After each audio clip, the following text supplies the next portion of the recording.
आप सबको जय मसीह की। इस सुबह के समय हम एक वचन अध्ययन करेंगे जो मत्ती सुसमाचार के 25वें अध्याय के 21वें वचन से है। उसके स्वामी ने उससे कहा, धन्य है अच्छे और विश्वास योग्य दास, तू थोड़े में विश्वास योग्य रहा, मैं तुझे बहुत वस्तुओं का अधिकारी बनाऊंगा, अपने स्वामी के आनंद में सहभागी हो। 1840 के दौरान जॉन गिरी नाम के पासबान कनाडा में अपनी बड़ी सी कलीसिया को और अपने सारी सुख सुविधाओं को छोड़कर अपने परिवार को लेके न्यू हेब्रॉइड्स नाम के टापू में अपने परिवार के साथ मिशनरी के रूप में सेवकाई करने के लिए चले गए। वे 20,000 मील की समुद्री यात्रा को पार करके उस टापू तक पहुंचे।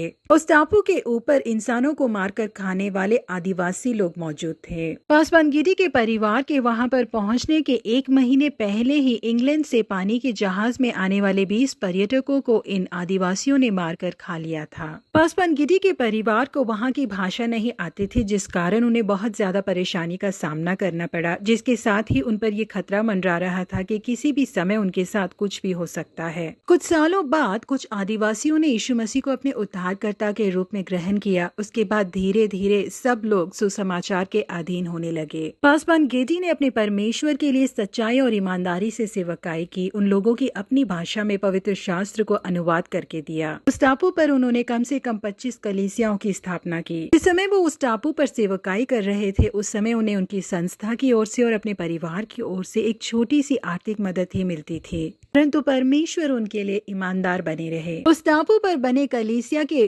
प्रचार मंच के ऊपर, जहां कई सालों पासवान जॉन गिरी ने प्रचार किया, वहां पर उनका सम्मान करने के लिए कुछ शब्दों को लिखा गया है, जो कहता है कि 1848 में जब पासवान जॉन गिरी यहाँ पर आए थे, यहाँ पर एक भी व्यक्ति ऐसा नहीं था जिसने उद्धार पाया हो, परंतु 1872 में जब पासवान जॉन गिरी यहाँ से लौटे तो यहाँ पर एक भी व्यक्ति ऐसा नहीं है जिसने यीशु मसीह को अपने उद्धारकर्ता के रूप में न अपनाया हो। जी हाँ प्रिय परमेश्वर के लोगों, यदि हम अपनी थोड़ी सी क्षमता के साथ परमेश्वर के लिए ईमानदारी से सेवकाई करते रहे तो दिनों के बीतने पर हम बहुत बड़े एक प्रतिफल को देख पाएंगे। इसलिए हम जिस सेवकाई को कर रहे हैं, इसमें हम बहुत बड़ी बढ़ोतरी को नहीं देख पा रहे हैं करके मायूस न हो, उसमें दृढ़ता से बने रहें और लगातार करते रहे। अभी परमेश्वर हमें एक बहुत बड़ी कटनी को देंगे। सेवकाई में आने वाले विरोध या खतरों को देखे बिना लगातार सेवकाई करने के कारण ही जॉन गिरी उस पूरे टापू को परमेश्वर के लिए जीत पाए। हम भी विरोध से डरे बिना विश्वास से सेवकाई को करते जाएंगे। परमेश्वर जिस हिस्से में हम रहते हैं उसे हमारे हाथों में सौंपेंगे। प्रिय लोगों, बिल्कुल इसी तरीके से परमेश्वर हमारे निजी जीवन में भी जिन मुश्किलों का और परेशानियों का हम सामना कर रहे हैं, उसे बदल कर एक जयवंत जीवन हमें देंगे। प्रभु आप सबों को आशीषित करे। Blessed week ahead.